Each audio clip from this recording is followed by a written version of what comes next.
नमस्कार, न्यूज 24 मध्य प्रदेश छत्तीसगढ़ में आप सभी का स्वागत है। आज छत्तीसगढ़ में बजट पेश होगा तो वित्त मंत्री ओपी चौधरी बजट पेश करने वाले हैं। 20 मार्च तक बजट चलेगा और बजट सत्र वित्तीय वर्ष 2026 और 2027 के लिए बजट पेश होगा। 3 ऐतिहासिक विधेयकों पर खास नजर आज रहने वाली है। तो आज छत्तीसगढ़ का बजट पेश होने वाला है और साथ ही बात की जाए तो वित्त मंत्री ओपी चौधरी आज बजट पेश करने वाले हैं। तो बजट में क्या कुछ जनता के लिए खास होगा उस पर लगातार नजर बनाए रखे हैं। तो ऐसे में आम जनता को इस बजट से खासी उम्मीदें नजर आ रही हैं। महिलाओं की बात की जाए तो महिलाओं को खास तौर पर इस बजट से काफी उम्मीद नजर आ रही है। किसानों की बात की जाए, किसानों, युवाओं, हर वर्ग को इस बजट से खास उम्मीदें नजर आ रही हैं। तो आज छत्तीसगढ़ में पेश होगा बजट और ऐसे में वित्त मंत्री ओपी चौधरी बजट आज पेश करने वाले हैं। तो 20 मार्च तक बजट चलेगा। वित्तीय वर्ष 2026-27 तक का ये बजट पेश होना है। 3 ऐतिहासिक विधेयकों पर आज नजर रहने वाली है। तो ऐसे में बात की जाए, छत्तीसगढ़ की अर्थव्यवस्था, विकास की दिशा तय करने वाला बजट आज पेश किया जाएगा और वित्त मंत्री ओपी चौधरी बजट पेश करने वाले हैं। और बजट में क्या कुछ खास उम्मीदें हैं, राज्य के किसान, युवा, कर्मचारी, उद्योग जगत और सामाजिक योजनाओं से जुड़े हितधारक इस बजट से बड़ी उम्मीदें लगाए बैठे हैं। तो विधानसभा का बजट सत्र 23 फरवरी से शुरू हुआ है। आज दूसरा दिन है और 20 मार्च तक ये बजट चलेगा। तो वहीं पहले दिन की अगर बात की जाए तो राज्यपाल रमन डेका के अभिभाषण के साथ बजट सत्र की शुरुआत हुई थी और राज्य में विकास की अपार संभावनाओं का उन्होंने उल्लेख किया। सभी की नजरें इस बात पर हैं कि आज जो बजट पेश होने वाला है, तो ऐसे में विष्णुदेव साय का पोस्ट भी सामने आया। उन्होंने कहा कि ये बजट विकसित छत्तीसगढ़ की आधारशिला बनेगा। तो बजट से पहले मुख्यमंत्री विष्णुदेव साय का एक ट्वीट आया है। बजट पेश होने से पहले मुख्यमंत्री विष्णुदेव साय ने सोशल मीडिया प्लेटफॉर्म एक्स पर पोस्ट कर बजट को मील का पत्थर बताया है। साथ ही उन्होंने लिखा कि वित्त वर्ष 2026-27 का बजट सुशासन से समृद्धि के मॉडल को मजबूत आधार देगा और विकसित छत्तीसगढ़ के निर्माण की दिशा में निर्णायक कदम साबित होगा। तो सीएम साय ने प्रधानमंत्री नरेंद्र मोदी के विकसित भारत 2047 के संकल्प का उल्लेख करते हुए कहा कि राज्य सरकार किसानों, गरीबों, युवाओं, मातृशक्ति और आदिवासी समाज के सशक्तिकरण को प्राथमिकता दे रही है। उन्होंने विश्वास जताया कि आज जो ये बजट पेश होने वाला है वो प्रदेश को आत्मनिर्भरता और समृद्धि के नए दौर में ले जाएगा।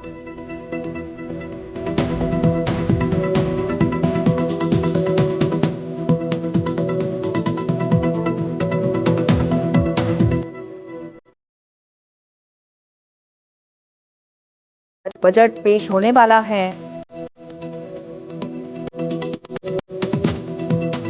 वैसे में कई बड़े सवाल हैं कि ये जो बजट है, आम जनता की उम्मीदों पर ये बजट कितना खरा उतरने वाला है।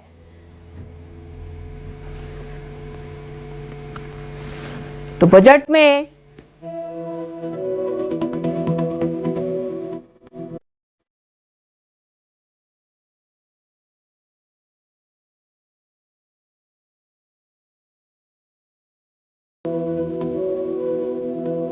तो वहीं इसी बजट पर चर्चा करने के लिए हमारे साथ कांग्रेस प्रवक्ता धनंजय ठाकुर जुड़ चुके हैं। तो धनंजय जी, पहले तो आपका न्यूज 24 एमपीसीजी पर जुड़ने के लिए आपका स्वागत है। तो सबसे पहला सवाल मेरा ये है कि आज जो ये बजट पेश होने वाला है उसे आप कैसे देखते हैं? देखिए, भाजपा सरकार का ये तीसरा बजट है जी, और बीते 2 बजट जो गति और ज्ञान बताया था, ना तो प्रदेश के विकास को गति मिल पाया, न स्वास्थ्य की सुविधाओं को गति मिल पाया, ना ही स्कूलों में ज्ञान देने लायक शिक्षक और व्यवस्थाएं हो पाई है। तो जो ज्ञान और गति की बजट 2 बार सपने सहित प्रदेश को दिखाया गया था, वो तो पूरी तरह से फ्लॉप शो निकला है। तो निश्चित करके मान के चलिए कि अभी जो बजट प्रस्तुत करेंगे इसमें ज्ञान, गति, और अब ये बजट जो है ये दुर्गति वाला बजट होगा, क्योंकि प्रदेश को जिस प्रकार से इस सरकार ने कर्ज में डालने का काम किया है, हर महीना 3500 करोड़ रुपए कर्ज लिया जा रहा है। बिजली बिल हाफ योजना 400 यूनिट जो जनता को राहत देने के लिए था, वो योजना को खत्म कर दिया गया है। गरीबों को जो 30% रजिस्ट्री में जो वो मिलती थी छूट, खत्म कर दिया गया है। शिक्षकों की भर्ती हो नहीं पा रही है, रोजगार युवाओं को दे नहीं पा रहे हैं, स्वास्थ्य की सुविधाएं लचर है, किसानों के पूरी धान की खरीदी नहीं हो पाई है। इन धान बुआई के समय किसानों को खाद के किल्लत से जूझना पड़ा है, कानून व्यवस्था लचर है, सड़क के गड्ढे नहीं भरे पा रहे हैं, ना सड़क बना पा रहे हैं, स्कूल की बिल्डिंग जर्जर है। तो मान के चलिए ये जो बजट है, ये बजट दुर्गति बजट कहलाएगा, क्योंकि 2 साल 2 बार के बजट से कोई लाभ नहीं हुआ है। और सबसे बड़ी बात समझिएगा, ये खुद बजट बनाए थे पिछली बार, और उसमें प्रावधान रखे थे कि शिक्षा, स्वास्थ्य, कृषि, सिंचाई जैसे 8 विभागों के लिए 65,000 करोड़ रुपए का प्रावधान किए थे, और उसमें 10,000 करोड़ रुपए खर्च ही नहीं कर पाए। तो ये बजट सिर्फ कागजी होगा। ये झूठ बोलेंगे 2047 का विकसित भारत बजट था, ये नहीं बोलेंगे कि ये जो बजट 2026 का बजट है, 2026 के बजट से प्रदेश उन्नतिशील होगा, शिक्षा मजबूत होगी, स्वास्थ्य मजबूत होगा, ये नहीं कह पाएंगे। ये धोखा ये बजट होगा पूरा, और दुर्गति इसको हम नाम दे दिए। जी धनंजय जी, जैसा कि आपने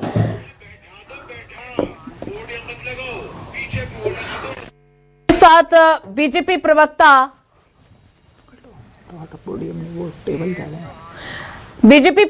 के.एस. चौहान भी हमारे साथ जुड़ चुके हैं। तो सबसे पहले न्यूज 24 एमपीसीजी पर के.एस. चौहान जी, आपका स्वागत है। तो आज ये छत्तीसगढ़ का बजट पेश होने वाला है, इस बजट को आप कैसे देखते हैं?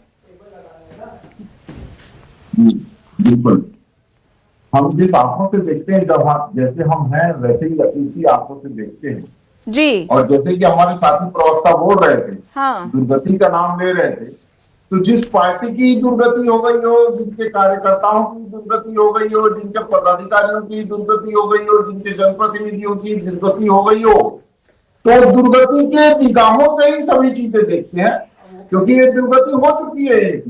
दुर्गति की वो पार्टी के ही दुर्गति ही देखते हैं।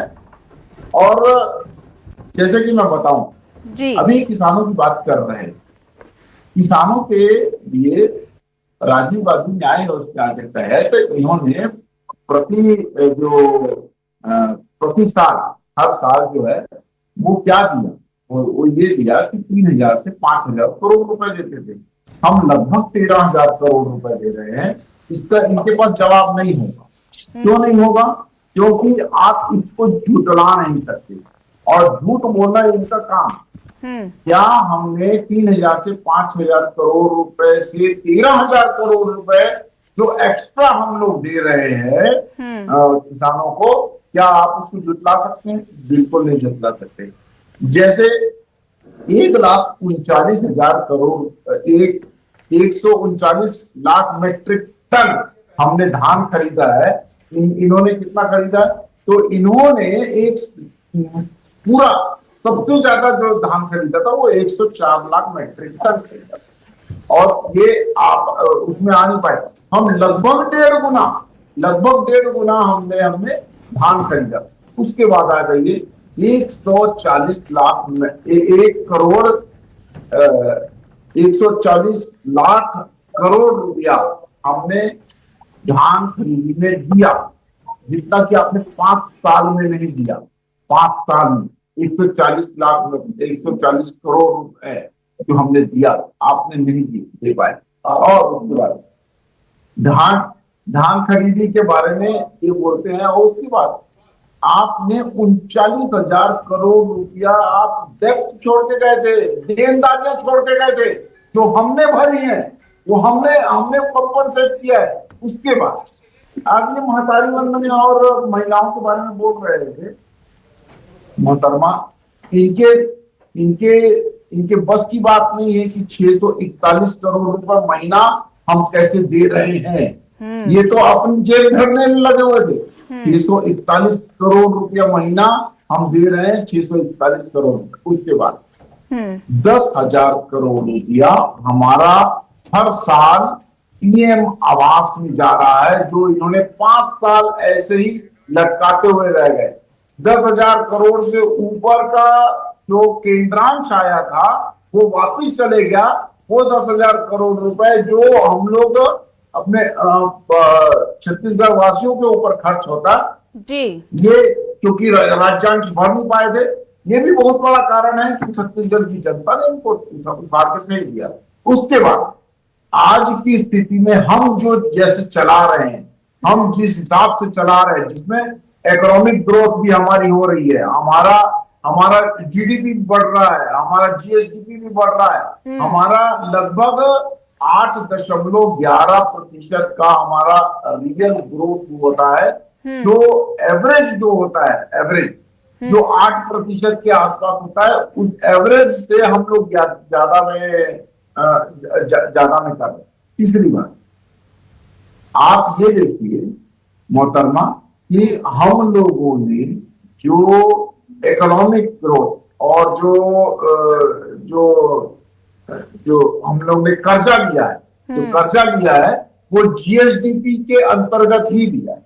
ऐसे कई सारे राज्य हैं केरल के, जैसे केरल हो गया, दूसरी और राज्य हो गए, जिन्होंने जीएसडीपी से के जो मापदंड है, आइडियल मापदंड है, उससे ऊपर का कर्जा लिया हुआ है, लेकिन हम लोग ने उसके नीचे का कर्जा लिया हुआ है। तीसरी बात, आप मुझे ये बता दीजिए कि आप लोगों ने महतारी वंदन योजना, पीएम आवास योजना, और उसके बाद हम लोग जो 13,000 करोड़ रुपए हर साल जो ज्यादा देते हैं हम लोग किसानों को, उतना तो आपके पास आया नहीं। उसके बाद आप ये 3 जो मेन जो हमारे जो खर्चे हैं वो हम लोग अलग कर रहे हैं। उसके बाद पूंजीगत व्यय जो हम लोग कर रहे हैं वो इंडस्ट्रियलाइजेशन, इंफ्रास्ट्रक्चर और दूसरी और चीजों को और भी बहुत ज्यादा मजबूत कर रहा है।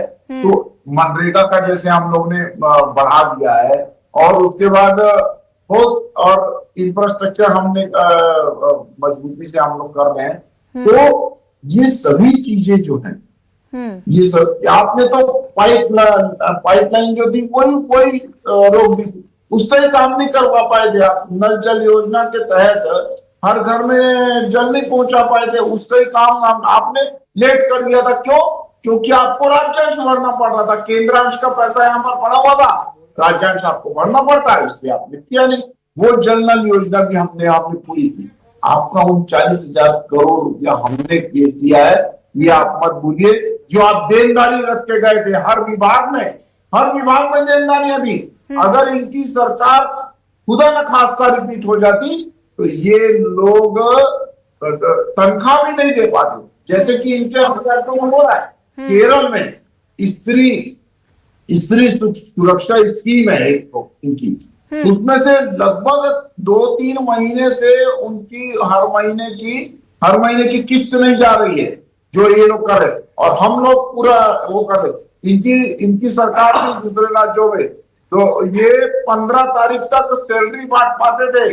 ये जब चन्नी सरकार थी पंजाब में, 15 तारीख तक सैलरी बांट पाते थे, जो हमारे उसमें नहीं हो पाती है। हम इतना अच्छा हम फाइनेंशियली सभी चीजें करके चल रहे हैं। क्यों?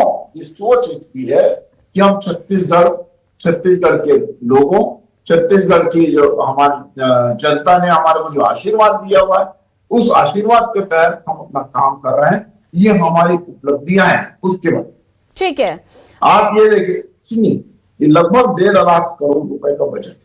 1.5 लाख करोड़।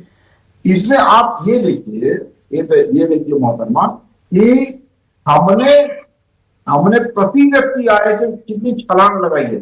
प्रति व्यक्ति आय 10.07% हमारा बढ़ने की उम्मीद है, और जो कि हम बढ़ाते ही आए हुए हैं। 1,62,000 प्रति व्यक्ति आय है आज की डेट में, पिछले में, और इसमें 1,79,200 244 होने की वो संभावना है, जो कि बहुत ही ज्यादा छलांग लगाती है। ठीक है। उसके बाद आप आ जाइए कृषि उन्नत योजना के तहत। कृषि उन्नत योजना के तहत हमने जो रिकॉर्ड किया है 12.53% के जो योजना के तहत हमने कृषि को बढ़ाया है, वो इनके बस की बात नहीं है। इनके समय में 10% से नीचे रहता था, जो ठीक है के.एस. चौहान जी, ठीक है के.एस. चौहान जी, आपने बजट को लेकर इतनी उपलब्धियां गिनवा दी हैं, तो अगर ये बजट ऐतिहासिक है तो महंगाई कम करने पर क्यों फोकस नहीं है? तो वहीं धनंजय ठाकुर के पास मैं जाना चाहूंगी। धनंजय ठाकुर जी, आपने जो ये बजट है इसको लेकर काफी बातचीत आपने कही है, तो ऐसे में इस बजट को लेकर आप क्या कुछ कहना चाहेंगे? के.एस. चौहान को आपने साफ तौर पर सुना है, उन्होंने ऐतिहासिक इस बजट को बताया है, आप क्या कहना चाहेंगे? ये जो बजट है ये ऐतिहासिक दुर्गति का कारण बनेगा, और मैं नहीं कह रहा हूं, भाजपा के प्रवक्ता ने पुष्टि कर दिया मेरे बातों को। मैंने कहा ना कि सरकार कर्ज लेकर घी पी रही है।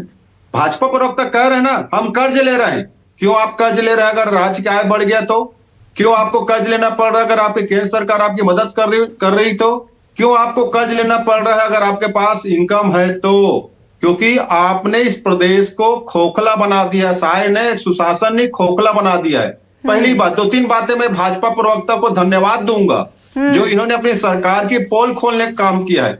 इन्होंने कहा कि हम किसानों को 13,000 करोड़ रुपए देते हैं, जबकि अभी मुख्यमंत्री विष्णु साय जी ने घोषणा किया है। सुन लीजिए ना, पूरी सुन लीजिए ना, डिफरेंस की बात कर रहा हूं मैं, अभी तो मूल राशि में आया नहीं हूं। भाजपा प्रवक्ता सुन लीजिए ना यार, ऐसे डिस्टर्ब मत करिए ना, मैंने आपकी बात सुना ना सर, एक एक करके 13,000 करोड़ रुपए हम किसानों को अतिरिक्त दे रही है। भाजपा के प्रवक्ता घोषणा कर रहे टीवी में बैठ के। मुख्यमंत्री विष्णु साय जी ने घोषणा किया है कि होली के पहले 10,000 करोड़ रुपए अतिरिक्त किसानों को बोनस का देंगे। समझिएगा बात को। तब भाजपा के प्रवक्ता सही बोल रहे हैं कि विष्णु साय जी सही बोल रहे हैं, और हम पर बोल रहे हैं 3,000 करोड़ रुपए दे रहे हैं, जबकि हमारी सरकार के दौरान किसानों को 9,000 करोड़ से अधिक की राशि अतिरिक्त मिलता था। अब सवाल ये उठता है कि 3,000 करोड़ रुपए जो भाजपा प्रवक्ता अतिरिक्त बता रहे हैं और शायद जी 10,000 करोड़ बता रहे हैं किसानों को बोनस का, तो 3,000 करोड़ पर क्या गोलमाल है? पहली बात, इसका जवाब भाजपा प्रवक्ता देंगे। या तो शायद जी झूठ बोल रहे हैं या भाजपा के प्रवक्ता झूठ बोल रहे हैं। दूसरी बड़ी बात, ये कह रहे हैं कि प्रधानमंत्री आवास के लिए हम हर साल 10,000 करोड़ रुपए दे रहे हैं। बीते 2 वर्षों में प्रधानमंत्री आवास एक भी नया स्वीकृत नहीं हुआ है। ये मैं नहीं कह रहा हूं, ये केंद्र के नगरीय प्रशासन जो विभाग के मंत्री होते हैं, जो प्रधानमंत्री आवास के डेवलपमेंट के लिए और आवंटन करते हैं, उसकी रिपोर्ट है। और स्वयं उप मुख्यमंत्री अरुण साव ने पिछली बार ही कहा है, पहले सत्र के दौरान, कि प्रधानमंत्री आवास एक भी स्वीकृत नहीं हुआ है। तो ये 2 साल में जो 20,000 करोड़ प्रधानमंत्री आवास के नाम से अलॉटमेंट किया, वो पैसा कहां गया? आज प्रधानमंत्री आवास के गरीबों को मकान बनाने का किस्त नहीं मिल पा रहा है। इन्होंने प्रधानमंत्री जी से जब 1,000 प्रधानमंत्री आवास के जो चाबी सौंप आए थे, गृह प्रवेश करवाए थे, उसमें कई मकान ऐसे हैं जिसमें छत नहीं डला है, खिड़की दरवाजे नहीं लगे हैं, प्लास्टर नहीं हुआ है, लाइट नहीं लगा है। तो ये 20,000 करोड़ जो गरीबों को मिलना चाहिए था, विष्णु साय ने कहां उसको पहुंचा दिया पैसे को? क्योंकि भाजपा प्रवक्ता बता रहे कि साल का 10,000 करोड़ दे रहे हैं। फिर दूसरा इनका प्रोपेगेंडा सामने आ गया है। तीसरी बड़ी बात, मैंने कहा ना कि 600 करोड़ रुपए महतारी वंदन योजना के नाम से दे रहे हैं। महिला बाल विकास विभाग की जो योजनाएं हैं, अनुसूचित जाति जनजाति के जो हित में पैसा खर्च होना था, उन तीनों विभाग के पैसे के वो महतारी वंदन योजना में दे रहे हैं। इसके चलते बहुत सारी इन वर्गों के विकास की योजनाएं रुक गई है। 600 करोड़ रुपए दे के ये महिलाओं से 1,500 करोड़ रुपए बिजली बिल के माध्यम से ले रहे हैं। तो आप देख क्या रहे हैं? चौथी बड़ी बात, 57,000 शिक्षक के पद खाली हैं। स्कूलों में टीचर नहीं है, स्कूल के बिल्डिंग की व्यवस्था खराब है, पुस्तक कापी आप दे नहीं पा रहे हो। तो आपने किस शिक्षक के लिए क्या काम किया है? मेडिकल की अगर मैं बात करता हूं तो सरकारी अस्पतालों में डॉक्टर की नियुक्ति नहीं हो पाई है। डॉक्टर तनख्वाह नहीं मिलने के चलते नौकरी छोड़ छोड़कर भाग रहे हैं। वहां पे नर्सिंग स्टाफ की कमी है, दवाइयां तो है ही नहीं, मरीज भटक रहे हैं। आयुष्मान योजना, जिससे गरीब मरीजों का निजी अस्पतालों में इलाज होता है, 1500 करोड़ रुपए का भुगतान इस सरकार ने नहीं किया। निजी अस्पताल ठीक है वाले धनंजय जी, हड़ताल आपने पर चले तमाम गए मुद्दे थे। गिनवा दिए हैं। ठीक है धनंजय जी, तमाम मुद्दे। जब आपकी सरकार थी तो महंगाई और बेरोजगारी को रोकने के लिए क्या कुछ ठोस कदम आपकी सरकार ने उठाए थे? बहुत बढ़िया सवाल उठाए। हमारी सरकार ने बिजली दर की महंगाई से जनता को राहत देने के लिए बिजली बिल हाफ योजना शुरू किया था। 400 यूनिट तक बिजली बिल हाफ योजना का लाभ मिलता था। अगर आप 600 यूनिट अगर बिजली जला रहे हैं तो 400 यूनिट में आपको हाफ चार्ज लगता था। अगर आप 300 यूनिट बिजली जला रहे हैं तो 400 यूनिट तक के हाफ चार्ज लगता था। इससे हर घर में हमारी सरकार के दौरान प्रत्येक परिवार का 1 लाख रुपए का बचत होता था। वो बचत इन्होंने खत्म कर दिया। सस्ती बिजली हमने दिया था। उसके अलावा आप देखेंगे जो गरीब आदमी है जो 100, 200 फुट, 300 फुट, 400 फुट, 500 फुट जमीन खरीद के मकान बनाता था, उसको 30% छूट रजिस्ट्री में हमारी सरकार ने दिया था। महिला स्व सहायता समूह को गौठान के माध्यम से जोड़कर हमने स्वरोजगार को प्रेरित किया। वो गोबर से कंडे बनाते थे, वहां नारियल के तेल बनाते थे, वहां पे जो पारंपरिक जो वस्तुएं निर्माण करते थे, गुलाल बनाते थे, वहां पे सारे चीज बनाते, अचार बनाते थे। महुआ का प्रोसेसिंग प्लांट हमने लगाने का काम किया था। वहां पे आप देखेंगे फॉरेस्ट प्रोडक्ट को जो वहां पे उन्हें पुरस्कृत करने का काम हमारी सरकार के दौरान हुआ था। और किसानों को सबसे पहले देश में ज्यादा पैसा किसी सरकार ने दिया तो कांग्रेस सरकार ने दिया था 2500 रुपए। दूसरी बड़ी बात ये कह रहे थे ना कि कांग्रेस की दुर्गति हो गई। अरे जनता ने आपको कांग्रेस के चिंता के लिए नहीं चुना है, प्रदेश के लिए चुना है। और देश की दुर्गति तो नरेंद्र मोदी ने कर दिया। ट्रंप के आड़ ने घुटने टेक दिए। और सबसे शर्मनाक काम एस्टीम फाइल में देश के प्रधानमंत्री का नाम आना। और जिस प्रकार से सेना अध्यक्ष ने अभी जो पुस्तक सामने आया है जिसका जवाब नरेंद्र मोदी देने से भाग गए सदन से कि चीन यहाँ पे हमला कर रहा था, नरेंद्र मोदी जी को फुर्सत नहीं थी, रक्षा मंत्री को फुर्सत नहीं ठीक है धनंजय ठाकुर जी, के चौहान जी आपके पास आना चाहूंगी, लेकिन उससे पहले हमारे संवाददाता नितिन नामदेव भी लगातार बने हुए हैं। तो नितिन, बात की जाए तो आज छत्तीसगढ़ का बजट पेश होने वाला है, तो जनता को खास उम्मीदें इस बजट पर है। तो ऐसे में बात की जाए किस किस वर्ग को इस बजट से राहत मिल सकती है? नितिन।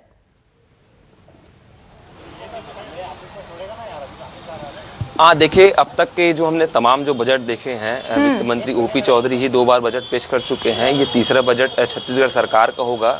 ये बजट जो है बहुत सस्पेंस तरीके से देखा जा रहा है। पिछले जो बजट होते थे उसमें आम जनता के सुझाव मांगे जाते थे। बहुत सारे कर्मचारी हैं, व्यापारी हैं, अधिकारी हैं, उद्योगपति हैं, तमाम वर्गों से सुझाव मांगे थे। इस बार भी सुझाव मांगे हैं। कई सारे लोगों ने ज्ञापन भी सौंपे हैं। लेकिन इस बार का बजट अनोखा इसलिए देखने को मिल सकता है क्योंकि पिछले बार जो है आयकर में एक बड़ी छूट मिली थी और इसको लेकर काफ़ी लंबी चर्चा भी हुई थी और निश्चित रूप से व्यापारी वर्ग में काफ़ी इसको लेकर खुशी की लहर थी। इस बार किन वर्गों को ध्यान में रखा जाएगा ये फिलहाल देखने वाली बात होगी। फिलहाल हमने कुछ आम पब्लिक से और आम जनता से भी, स्थानीय लोगों से बातचीत की है। उनका सीधे कहना है कि स्वास्थ्य के रूप में एक बड़ा ध्यान जो है सरकार को देना चाहिए। साथ ही जैसे कि हमने पहले ही कहा है कि एआई समिट हुआ है दिल्ली में और हो सकता है इस बार डेफिनेटली इस बार कहा जा रहा है कि एआई से तमाम जो चीज़ें होती हैं, जो डिजिटल सामग्रियाँ होती हैं, जैसे सभी ऑफिस होते हैं, कर्मचारी वर्ग या अधिकारी जितने भी पुराने ऑफिस हैं जहाँ पर अभी भी ऑफलाइन तरीके से काम हो रहा है, उसको पूरे तरीके से एआई डेवलपमेंट में और फॉर डिजिटल तरीके से कैसे डेवलप किया जाए, उस पर जो है खास ध्यान सरकार देते हुए नजर आएगी। पिछले 2 साल में भी हम लगातार देख रहे हैं, कोरोना के बाद से जूम का चलन चला है और वो प्रयोग अब हर ऑफिस में, हर संस्थानों में चलन पे है, तो उसे भी जो है बढ़ावा सरकार देते हुए नजर आ रही है।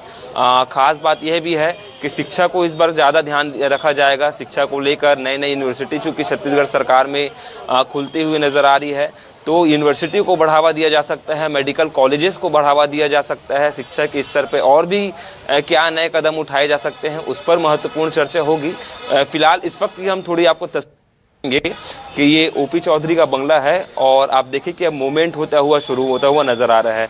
पिछले बार जब ओपी चौधरी अपने अंदर घर के बाहर निकले थे तो सबसे पहले वो अंदर में जो है मंदिर है शंकर भगवान का, सबसे पहले वहाँ पर वो पूजा अर्चना करने गए थे और लगातार अपने बड़े बुजुर्गों से बातचीत उन्होंने की थी। उसके बाद वीआईपी रोड स्थित राम मंदिर गए थे और राम मंदिर में भगवान राम के दर्शन करने के बाद, आशीर्वाद लेने के बाद वो विधानसभा गए थे और उन्होंने बजट पेश किया था। इस बार पहली बार ऐसा होगा कि 25 साल का वर्ष चल रहा है, रजत जयंती का वर्ष चल रहा है और नए विधानसभा में वित्त मंत्री ओपी चौधरी जो है बजट भाषण करते हुए नजर आएंगे। 12:30 बजे ये वो समय होगा जब वित्त मंत्री ओपी चौधरी जो है बजट भाषण पढ़ेंगे। इसके बाद बताया जा रहा है कि इस बार देखना होगा कि उनके भाषण कितना लंबा होगा और इस बार टारगेट यह लगाया जा रहा है कि 1,85,000 करोड़ का इस बार बजट छत्तीसगढ़ में हो सकता है। इस प्रकार की जानकारी है। एक राहत यह भी है कि जो स्थानीय और मध्यम वर्गीय परिवार है उनका कहना है कि महंगाई बहुत ज़्यादा बढ़ती हुई नजर आ रही है, चरम पर है, तो उसे किसी प्रकार से कम किया जाए। उसको उस बार जो है पिछले बार महंगाई को ध्यान में रखते हुए पेट्रोल की कीमतों में करीब 1 रुपए की राहत मिली थी। इस बार क्या कुछ राहत मिलती है ये भी देखने वाली बात होगी। बीजेपी इसके साथ ही आवास हो, किसान हो। ठीक है नितिन बने रहिए। तो के चौहान जी, जैसा कि आम जनता को खासी उम्मीदें इस बजट से नजर आ रही हैं, तो हर वर्ग को इस बजट से उम्मीद है। तो जैसा कि महंगाई का जिक्र मेरे सहयोगी संवाददाता ने किया, तो ऐसे में बात की जाए तो महंगाई को रोकने के लिए क्या कुछ ठोस प्लान, क्या कुछ राहत इस बजट में आज दी जा सकती है? देखिए, महंगाई और इनकम ये दोनों चीजों को देखना पड़ेगा। जहां महंगाई 7.84 से बढ़ रही है, वही जो प्रति व्यक्ति आय है वो 10.07% से बढ़ रही है। तो इनकम ज्यादा बढ़ी कि महंगाई? तो ये हम लोग को देखना पड़ेगा। मैं ये नहीं बोल रहा हूं, विश्व में कोई भी कहीं भी महंगाई को रोक नहीं सकता है, लेकिन इनकम को जरूर बढ़ा सकता है, जो कि हम अगर महंगाई से ज्यादा इनकम को बढ़ा रहे हैं तो वो हमारी उपलब्धि। अब मैं आ जाता हूं इनकी बातों में। इन्होंने बोला कि हमने बहुत कुछ किया था। हाँ, आपने बहुत कुछ किया। आपने विधवा पेंशन रोक दी थी, आपने वृद्धा पेंशन रोक दी थी, आपने एक रूम मजदूर के लिए बोला था वो रोक दिया था, आपने पीएम आवास योजना रोक दी थी, आपने चरण पादुका योजना रोक दी थी, रेडी टू ईट का योजना रोक दी थी, आपने स्व सहायता समूह की महिलाओं को बेरोजगार कर दिया था, ये कर दिया था आपने बहुत सारी चीजें की। लेकिन क्या की मालूम है आपने डीएमएफ घोटाला किया, आपने सीजीपीएससी घोटाला किया, आपने कोयला घोटाला किया, आपने शराब घोटाला किया, जिसके कई आपके मंत्री और संतरी और आपके अधिकारी और आपके करीबी जो जेल में है या बेल में। आपके पुत्र, मुख्यमंत्री के पुत्र खुद बेल में हैं और मंत्री तक बेल में। दूसरी बात, आपने गोबर घोटाला किया, चावल घोटाला किया। आपको शर्म आनी चाहिए कि आप लोगों ने ये किया। आपने बोलते हैं कि आपने आदिवासी भाई बहनों के लिए क्या किया, तो हम बताते हैं आपको आदिवासी भाई बहनों के लिए क्या किया। हमने 4,000 से 5,500 तेंदू पत्ता कर दिया, जो कि आदिवासी भाई बहनों के लिए एक संजीवनी बुड्ढी के नाम, संजीवनी बुड्ढी के हिसाब से आगे आ रहा है। आपने बोला कि 10,000 करोड़ रुपए मुख्यमंत्री जी दे रहे हैं। हाँ, बिल्कुल दे रहे हैं। 10,000 करोड़ की एक किस्त दे रहे हैं जो आप लोग कभी सोच भी नहीं सकते थे। आपकी पहली किस्त आती थी मई में, और वो भी 4 किस्तों में आप 5,000 जो करोड़ रुपए है वो आप देते थे। जो हम 13,000 करोड़ रुपए दे रहे हैं जब एक मुश्त, वो आप लोग 5 किस्तों में, 4 किस्तों में, कभी कभी दूसरा सीजन आ जाता था, उसके बाद लास्ट किस्त मिलती थी। आपका पहली किस्त कोई भी धान खरीदी के बाद मई में पहली किस्त आती थी। पूरे 5 साल का रिकॉर्ड निकाल के देख लीजिए। आज जब हम ये कर रहे हैं, आपका 3 साल का जो पैसा था हम 1 साल में दे रहे हैं। ये हमारी उपलब्धि है, और ये मैं नहीं कहता हूं, ये सेंट्रल सर्वेयर एसोसिएशन की रिपोर्ट थी जी। और उसके बाद आपने बोला कि हमने 1500 करोड़ रुपए निकाल रहे हैं बिजली। आपको मालूम है कि बिजली के कनेक्शन कितने हैं? आप ये पूछिएगा, जब इनका टर्म आ जाएगा ये पूछिएगा कि बिजली के कनेक्शन कितने हैं, और उसके बाद 1500 करोड़ रुपया उसमें डिवाइड करके देखिएगा, और इतना बिजली का बिल नहीं आता है। तो जो बोलते हो कि 1500 करोड़ रुपया हमने एक्स्ट्रा दे दिया है, जो 641 करोड़ रुपया हम लोग देते हैं, शर्म आनी चाहिए आपको। आप टीवी चैनल में बैठ के झूठ बोलते हो, लेकिन आप लोग की रीति नीति बन चुकी है। आप लोग इतने बेशर्म हो चुके हैं जिसकी कोई हद नहीं है, और आप लोग बेशर्मी का नमूना आपने 2-4 दिन पहले दिखाया भी, जिसमें आप लोग को जूते पड़ते हैं, आपको जनता जूते मारती है। तो ये आप लोग का मिशन का नतीजा और नमूना हम लोग देख चुके हैं। तो ये तो बहुत छोटी बात है कि आप टीवी चैनल में बैठ के आप झूठ बोल रहे हैं। 1500 करोड़ रुपए आया कहां से? आप यही बता दीजिए कि 1500 करोड़ का आपने आंकड़ा लाया कहां से, जो हम लोग ले रहे हैं, ये आप बता दीजिए।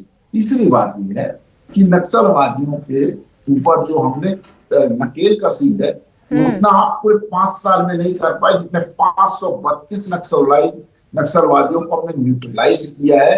लगभग 1700 से ऊपर गिरफ्तार हुए हैं और 2200 से ऊपर हमने नक्सलवादियों के आत्मसमर्पण किया है। कई करोड़ों रुपए के नक्सलवादी ढेर हुए हैं और आत्मसमर्पण किए हैं। आप लोग पूरे 5 साल में नहीं कर पाए। 5 साल में तो आप लोग ये आदेश देते थे कि नहीं, मुठभेड़ कम करनी है, 100 मुठभेड़ नहीं कर पाए। आपका गृह मंत्री जो 2 बार वहां पर बस्तर का दौरा नहीं कर पाया, हमारे गृह मंत्री ने 2 साल में 13 बार ऑफिशियली दौरा किया है। अनऑफिशियली तो आप भूल जाइए। उससे ज्यादा हमारे केंद्रीय गृह मंत्री आ चुके हैं। शर्म आनी चाहिए। जब से लेकर आप लोग की यूपीए की सरकार और कांग्रेस की सरकार थी ना, उतने गृह मंत्री कभी नहीं आए आप लोग की गृह मंत्री, जितने हमारे गृह मंत्री अभी आ चुके हैं 5-7 सालों में। तो आप लोग को शर्म आनी चाहिए ये सभी चीजें बोलते हुए। जो उत्थान आज की डेट में छत्तीसगढ़ का हो रहा है, वो पहले कभी नहीं हुआ। और आज की डेट में जो छत्तीसगढ़ देख रहा है, वो अपने स्वर्णिम अक्षरों में लिखा जाएगा ये कि हम लोग जो 1,79,244 जो हमारी प्रति व्यक्ति आय पहुंचने वाली है, ये अपने आप में उपलब्धि है। उसके बाद रेवेन्यू सरप्लस जो हो रहा है ना, रेवेन्यू सरप्लस बहुत इंपॉर्टेंट है। ये रेवेन्यू सरप्लस जो हुआ है ना, वो 2,804 करोड़ रुपया का रेवेन्यू सरप्लस हुआ है, जो कभी नहीं देखा गया मोहतरमा, कभी नहीं देखा गया। इनके समय में लगभग 1700-1800 का रेवेन्यू सरप्लस होता था, लेकिन हमारे उसमें अभी के बजट में 2,804 करोड़ रुपए का रेवेन्यू बजट हो रहा है। ठीक है, ये अपने आप में बहुत बड़ी उपलब्धि है। ठीक है। धनंजय जी के पास जाना चाहूंगी। धनंजय जी, क्या कुछ कहेंगे? आपने के एस चौहान को सुना, तमाम आरोप इन्होंने कांग्रेस के ऊपर लगाए हैं, क्या कुछ कहना चाहेंगे? देखिए, भाजपा के प्रवक्ता ने 2-3 बार कहा कि इनको शर्म आनी चाहिए, इनको शर्म आनी चाहिए, बेशरम है। ठीक है, ये बात वो कह रहा है जिसके सबसे बड़े नेता विदेश जाके अय्याशी करता है, जिनके सबसे बड़े नेता डांस करता है, जिनके सबसे बड़े नेता ट्रम्प के गुलामी करता है, जिनके सबसे भौंकना शुरू कर दिया, मिर्ची भाषा की मर्यादा बनाए रखे, भौंकना शुरू कर दिया, मिर्ची लगी ना। ठीक है धनंजय जी, भाषा की मर्यादा बनाए रखिए। सुनिए ना, पार्टी लगी हो, जिनकी पार्टी लगी हो, जिसके सबसे बड़े नेता अय्याशी करने विदेश जाता है, जिसके सबसे बड़े नेता एपिस्टिंग के बगल में डांस करता है, जिनके सबसे बड़े नेता ट्रम्प के आंसू दिखाने डरता है, जिनके सबसे बड़े नेता चीन के आगे में लेट गया है, राहुल गांधी के बेशरम तो पूरी भारतीय जनता पार्टी है, देश को बेच सबसे बेशरम गृहमंत्री है। सुन लीजिए, या तो इनकी बात सुन लीजिए, मुझे बोल दीजिए, ऐसे काम नहीं चलेगा। कौन ऐसा चलेगा नहीं, अपनी मर्यादा रखनी चाहिए बात करने की, अपनी मर्यादा। ठीक है धनंजय जी, आपके पास आना चाहूंगी। हमारे संवाददाता नितिन नामदेव कुछ कहना चाह रहे हैं। नितिन जी बोलिए, अपनी मर्यादा सुनिए मेरी बात। ठीक है। रायगढ़ के महापौर हैं जीवर्धन चौहान जी, और इनको आप बखूबी जानते होंगे। चाय वाले से लेकर आप सफर हुआ, आज रायगढ़ के महापौर हैं। आपके वित्त मंत्री जी आज बजट पेश करेंगे, 12:30 बजे से बजट पेश होगा। क्या लगता है किस प्रकार का बजट होने वाला है? क्या मेरे लिए ये बहुत सौभाग्य की बात है कि आज मेरे महापौर बनने के बाद में आज हमारे रायगढ़ के लाडले विधायक, छत्तीसगढ़ में वित्त मंत्री माननीय ओपी चौधरी जी का बजट सुनने के लिए और देखने के लिए मुझे ये शामिल होने का सौभाग्य मिला है। इसके लिए मैं हमारे मंत्री जी को बधाई देता हूं कि वो बहुत बढ़िया बजट पेश करेंगे। अच्छा, एक सवाल मेरा ये है, अभी हमने बहुत सारे आम जनता से बातचीत की है, सभी वर्गों के लोगों से बातचीत की है, और आपका भी सफ़र काफ़ी नीचे स्तर से आकर जो है आज रायगढ़ के आप महापौर बने हैं, तो कैसे देखते हैं उन आम जनता की भावनाओं को? बहुत सारी उनकी मांगे हैं, रोजगार को लेकर, किसानों को लेकर, बहुत सारी चीज़ों को लेकर उन्होंने कहा है। आप कैसे देखते हैं उन परिवार की सोच? हमारे मंत्री जी सभी वर्ग के लिए ही बजट और अच्छा बजट लेकर के आएंगे। जो युवा हो, किसान हो, हमारे मातृशक्ति हो, सभी के लिए बढ़िया बजट लेकर के आएंगे, ये मेरे को विश्वास है। अच्छा, आप लोग भी साथ में आए हैं, क्या कहेंगे बजट को लेकर? क्या है आज ओपी चौधरी जी जो हमारे विधायक हैं और वित्त मंत्री छत्तीसगढ़ शासन के हैं, बहुत ज़्यादा उम्मीद है उनसे। हमारे छत्तीसगढ़ के जितने नागरिक हैं उनसे युवा और महिलाओं के ऊपर ज़्यादा फोकस करके बेरोजगारी को करके ये बजट पेश कर रहे हैं। तो देखिए, ये रायगढ़ के महापौर थे जीवर्धन चौहान। सबसे महत्वपूर्ण बात ये है कि कुछ ही मिनट में अब ओपी चौधरी निकलेंगे और एक बार फिर हम आपको तस्वीर दिखाएंगे। उनकी गाड़ियाँ भी अंदर लग चुकी हैं और जो मंदिर के पुजारी हैं वो भी कुछ देर पहले अभी अंदर गए हैं, और तस्वीरों के माध्यम से आप साफ देखिए कि किस प्रकार से अंदर जो है मूवमेंट होता हुआ नज़र आ रहा है। ओपी चौधरी अब बाहर निकलने ही वाले हैं, पीएसओ लग चुके हैं, और कुछ ही मिनट पहले जो है मुख्यमंत्री विष्णुदेव साय भी विधानसभा के लिए रवाना हुए हैं, और जो अब सरगर्मियां हैं वो तेज़ हो चुकी है, मूवमेंट भी काफ़ी तेज़ है। वित्त मंत्री ओपी चौधरी कुछ ही मिनट में बाहर आएंगे, मीडिया से चर्चा करेंगे, और बताया जा रहा है कि वीआईपी रोड स्थित राम मंदिर भी जाएंगे। और देखिए, वित्त मंत्री ओपी चौधरी अब बाहर आने ही वाले हैं और निश्चित रूप से आम जनता से चर्चा भी करेंगे सबसे पहले। और सबसे बड़ी बात यह है कि जिस प्रकार से आम जनता की एक उम्मीद है आज के बजट को लेकर, और तीसरा बजट पेश आज सरकार की ओर से होता हुआ नज़र आएगा। 1,85,000 करोड़ का जो अनुमानित बजट है वो आज देखने को मिल सकता है। और इसमें एक स्थिति है भी है कि चाहे बीएड कर्मी हो, रसोई कर्मचारी हो, या फिर राशन कर्मचारी हो, अलग अलग वर्ग के जो कर्मचारी हैं वो कई दिनों से जो है प्रोटेस्ट कर रहे हैं। इसके साथ राजस्व कर्मचारी अधिकारी हों, हो सकता है उनकी मांगों पर भी आज सहमति बनती हुई नजर आए। महिलाओं को खासकर इसमें फोकस किया जाएगा, और जिस प्रकार से मातारी वंदन के पैसे को लेकर लगातार महिलाएं जो है इसकी तारीफ करते रहती है, हो सकता है उसमें भी बढ़ोतरी देखने को मिले, ये भी बजट में आ सकता है। इसके साथ ही किसानों को लेकर कोई महत्वपूर्ण निर्णय आ सकते हैं, जिस प्रकार से वो बीज और अलग अलग तरीके के खाद्य सामग्री खरीदते हैं उसमें कोई टैक्स को लेकर एक छूट मिल सकती है, कर्ज को लेकर कुछ बातें सरकार कह सकती है। इसके साथ ही शिक्षा और स्वास्थ्य को लगातार सरकार ध्यान में रखती है। नितिन बने रहिए हमारे साथ, तो लगातार हमारे साथ कांग्रेस प्रवक्ता धनंजय बने हुए हैं। धनंजय जी, बात पूरी कीजिए अपनी। आपने तमाम मुद्दों को लेकर आपने सुना के.एस. चौहान जी को, उन्होंने तमाम मुद्दों पर अपनी बातचीत रखी। तो ऐसे में अगर बात की जाए तो लगातार जनता के मुंह पर यही है कि ये बजट अब ऐतिहासिक रहने वाला है। धनंजय जी, निश्चित तौर पर दुर्गति का बजट होगा। जिस प्रकार से शायद सरकार ने ठान लिया है प्रदेश को गर्त में डालने का, जिस प्रकार से वित्त मंत्री ने ठान लिया है इस प्रदेश को। धनंजय जी, मेरा एक सवाल है, आप इस बजट को लगातार जनता विरोधी बता रहे हैं, तो आपके पास एक अच्छा विकल्प क्या है? इसके बारे में जरूर चर्चा करिए। विकल्प सरकार में रहो तो होता जैसे हमने इस प्रदेश की जनता को विकल्प दिया था।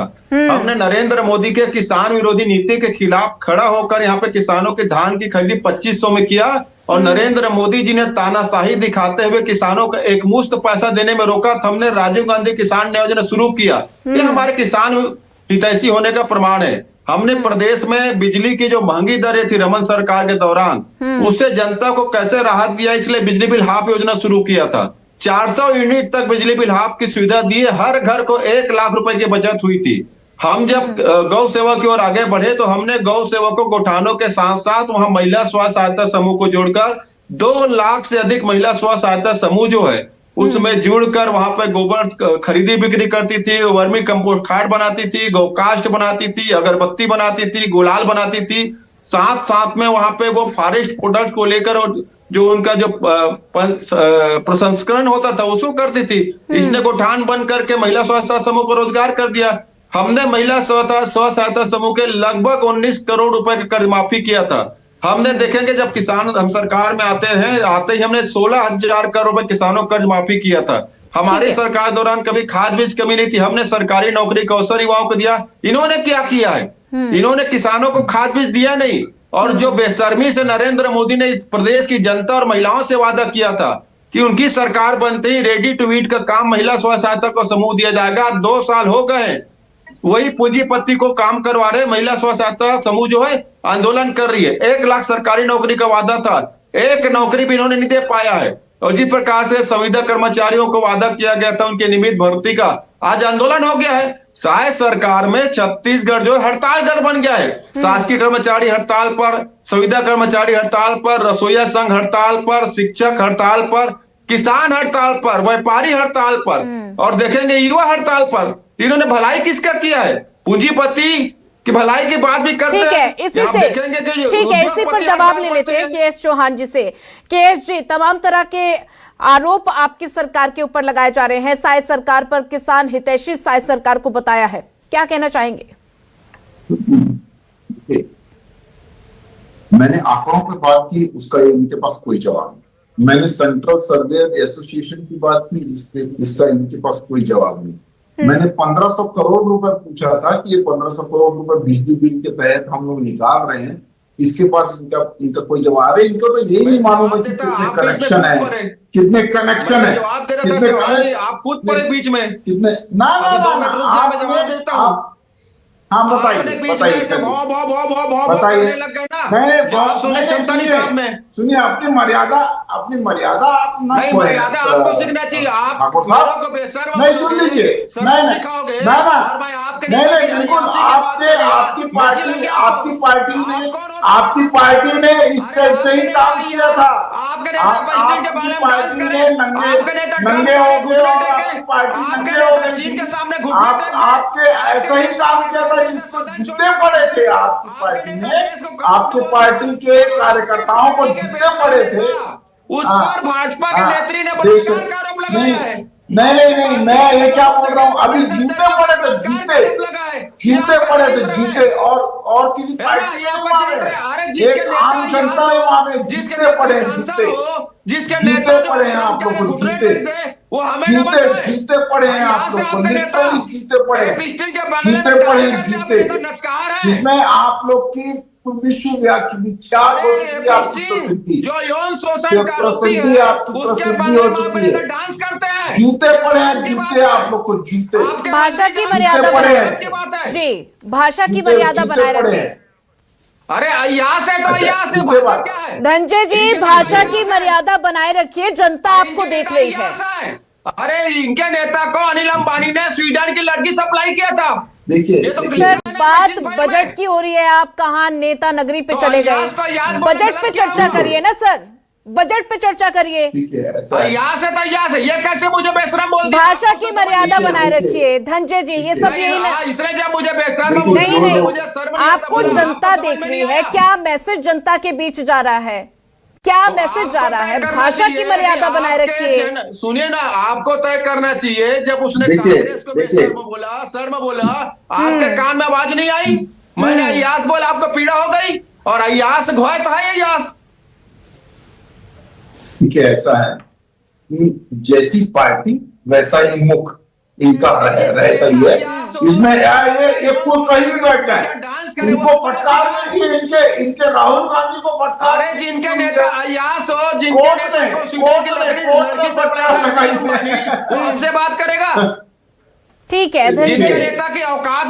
देखिए ये दिखाता है कि इनका स्तर क्या है और इनने कितने स्तर तक नीचे गिर चुके हैं। ये दर्शाता है आज की पार्टी, जो कांग्रेस पार्टी है, वो किस स्तर पे नीचे गिर चुकी है, वो ये दिखा रहा है।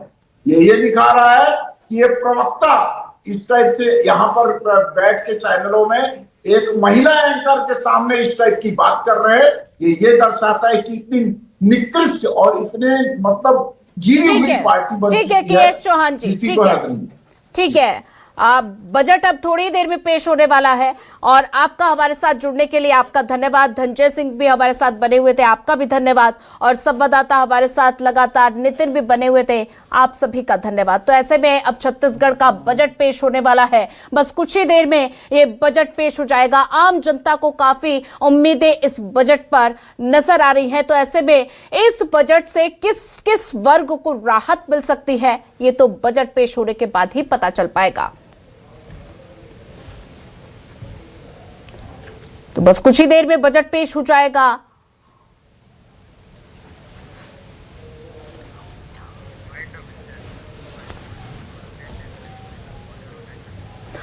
तो वहीं लगातार बजट पर अपडेट के लिए बने रहिए न्यूज़ 24 एमपीसीजी के साथ। धन्यवाद।